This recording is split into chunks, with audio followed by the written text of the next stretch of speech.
Somewhere along the frozen banks of the river Granua, in what is now modern Slovakia, around the year 172 AD, a 51-year-old man sat in a military tent surrounded by the sounds of a dying army, and wrote this sentence in Greek. "When you wake up in the morning, tell yourself, the people I deal with today will be meddling, ungrateful, arrogant, dishonest, jealous, and surly." He was not a poet. He was not a monk. He was the Emperor of Rome, the most powerful man on earth, and he was writing a journal that no one was ever supposed to read. We know this because of a detail that almost no one talks about. At the top of what scholars now call Book 2 of the Meditations, Marcus Aurelius left a heading. Not a chapter title, not a dedication, just a location marker, the way a soldier would log a field report, written among the quadi at the Granua. That single line tells us everything. He was not writing philosophy in a palace library. He was writing it in the field, in the middle of the Marcomannic Wars, one of the longest and most brutal campaigns Rome had fought in a century, and he was writing it to himself. The text we call Meditations was never called that by Marcus Aurelius. He never gave it a title. The closest reconstruction scholars have is Tais heauton, Greek for things to himself, or to himself. Not reflections, not wisdom for the ages. Just a man talking to himself on paper, trying to hold his mind together while everything around him fell apart. To understand why a Roman emperor was writing a private journal in a war zone, you have to understand what Marcus Aurelius inherited and how thoroughly it was disintegrating. He was born Marcus Annius Verus in 121 AD into a wealthy family with Spanish and Italian roots and adopted into the imperial line by Antoninus Pius at the direction of the Emperor Hadrian. By the time he assumed the purple in 161 AD, at the age of 39, he had spent more than 2 decades being groomed for the role. He was, by every account, the most thoroughly prepared emperor in Roman history. And it didn't matter, because what awaited him was not the stable, prosperous empire of his predecessors. It was catastrophe on a scale that would have broken anyone. In 165 AD, Roman soldiers returning from a campaign against Parthia in the east carried something back with them. The Antonine Plague, likely smallpox, though some scholars have argued for measles, swept through the empire like fire through dry wood. Ancient sources estimate 5 million dead. Modern historians think it may have killed between 7 and 10% of the total population. Entire legions were hollowed out. Cities lost a quarter of their inhabitants. The physician Galen, who witnessed it firsthand, described patients with black pustules, internal bleeding, and a fever that killed within 2 weeks. While the plague was still burning through the provinces, the Germanic tribes along the Danube frontier, the Marcomanni, the Quadi, the Iazyges, and others, sensed the weakness and pushed south. They crossed the Danube in force, something that had not happened in over a century. By 167 AD, raiding parties had penetrated deep enough into Roman territory to besiege Aquileia, a major city in northeastern Italy. For the first time since the Cimbrian invasions of Gaius Marius' era, Germanic warriors were within striking distance of Rome itself. This is the context. Not a philosopher sitting comfortably in a garden. A man managing a plague that was killing millions. A military frontier that was collapsing. A treasury that was running dry.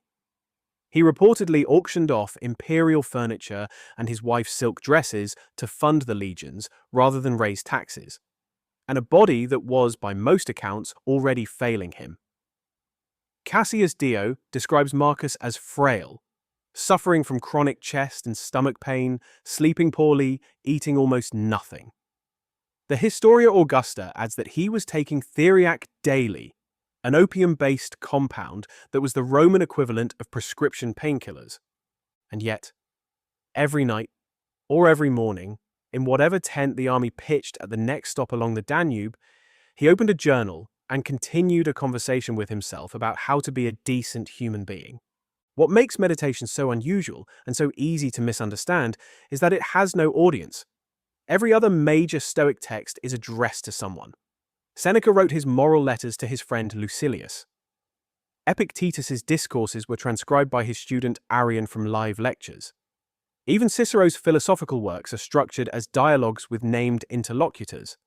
Marcus Aurelius was talking to no one, or rather he was talking to himself in the second person, admonishing himself, correcting himself, reminding himself of things he already knew but kept forgetting.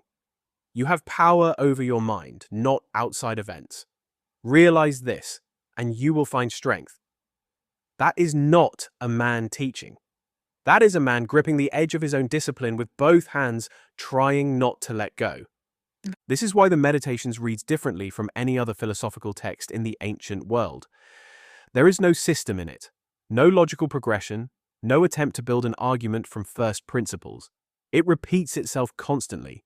Not because Marcus was a careless writer, but because the things he most needed to remember were the things he most tended to forget. The entries about death, about the shortness of life, about the insignificance of fame. They come back again and again across all 12 books because those were the thoughts that kept slipping away from him. He was doing maintenance on his own mind, the way a soldier maintains a weapon, not for display, for use. But here's what most people miss about who Marcus Aurelius was as a thinker. He was not an original philosopher. He would have been the first to say so. In Book 1 of Meditations, he lists the people who shaped him.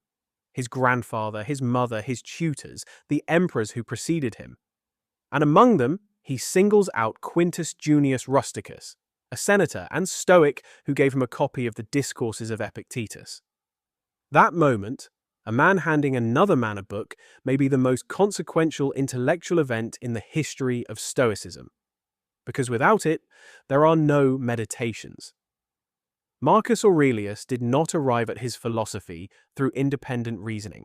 He received it from Epictetus, a former slave who had been physically crippled by his master, who had been expelled from Rome under Domitian, and who taught in a small school in Nicopolis that most Roman elites would never have visited. Consider that chain for a moment. A slave's spoken words, transcribed by a student, handed as a book to a future emperor by a senator, internalized over decades, and then written back out in the private journal of the most powerful man in the known world, in the middle of a war, in a language that was not his native tongue. Marcus wrote in Koine Greek, not Latin, the language of philosophy, not the language of empire. Even the act of choosing Greek was a kind of statement, or perhaps a kind of privacy. A Roman soldier rummaging through the emperor's tent would have been less likely to read Greek fluently. The journal was insulated by language itself. The war ground on for years. There was no single decisive victory. Marcus would push the tribes back across the Danube, stabilize a section of frontier, and then another section would collapse. In 175 AD, in the middle of the campaign, he received word that Avidius Cassius, one of his most trusted generals, the man who had put down a revolt in Egypt on his behalf, had declared himself emperor. The report said Cassius had been told Marcus was dead or dying and had seized the moment. The eastern provinces, Syria, Egypt, parts of Asia Minor, recognized Cassius as emperor. Marcus Aurelius did not panic. According to Cassius Dio, he addressed his troops and expressed something closer to sadness than anger. He said he was sorry that the situation would require bloodshed, and reportedly expressed a wish that he could resolve it through dialogue rather than battle. Before he had to march east, Cassius was assassinated by his own officers. Marcus traveled to the eastern provinces anyway to restore order, and when he arrived, he reportedly burned Cassius's correspondence unread, so that he would not know who among his allies had secretly supported the usurper, and would therefore not be tempted toward revenge. That act, the burning of the letters, is not in Meditations, but it is Meditations in practice. Book 6. The best revenge is to not be like your enemy. He didn't write that as an aspiration. He had already done it. He returned to the Danube. The tribes had used his absence to regroup. The war resumed. And somewhere in those final campaigns, scholars disagree on the exact chronology, but books 7 through 12 are generally placed in the period between 175 and 180 AD. Marcus continued writing. The entries become shorter in places, more urgent, less structured. Book 9. Think of the whole of existence, of which your share is tiny, the whole of time, in which a brief momentary span has been assigned to you, and of destiny, of which how small a part is yours. He was dying. He almost certainly knew it. The chronic illness that had plagued him for years was worsening, and the thing that must have weighed on him most heavily, the thing the Meditations never directly addresses, which is itself a kind of evidence, was his son, Commodus, the heir. The boy Marcus had brought to the front lines as a teenager, had elevated to co-emperor in 177 AD, and who would, within months of Marcus's death, abandon every principle his father had spent a lifetime trying to embody. The philosopher king's succession plan was the one problem his philosophy could not solve. Stoicism teaches you to accept what you cannot control. But there is a particular cruelty in knowing that everything you built will be undone by the person you chose to continue it. Marcus Aurelius died on March 17th, 180 AD, most likely in Vindobona, modern-day Vienna, though some sources place his death in Sirmium. He was 58. Cassius Dio records that his last reported words to the officer of the watch were, "Go to the rising sun, I am already setting." The journal survived. No one knows exactly how. There is no record of Marcus instructing anyone to preserve it. No mention of it in the immediate decades after his death. It simply persisted, copied by unknown hands, passed through unknown channels, until it resurfaced in the Byzantine era and entered the manuscript tradition that would eventually carry it into the Renaissance, into translation, into the hands of people Marcus Aurelius could never have imagined. He wrote it for no audience. He wrote it to survive his own life, the plagues, the wars, the betrayals, the pain, the son he couldn't save. And the reason it endures is precisely because of that privacy. There is no performance in it, no argument being won, no reader being persuaded, just a man in a tent on the edge of the known world, writing the same truths over and over because he kept needing to hear them again. Book 5. At dawn, when you have trouble getting out of bed, tell yourself, I have to go to work. As a human being. 20 centuries later, that sentence still sounds like it was written this morning. Not because Marcus Aurelius was ahead of his time, but because the struggle he was describing, the daily effort to show up and behave with integrity when everything in you wants to stop, doesn't belong to any time. It belongs to all of them,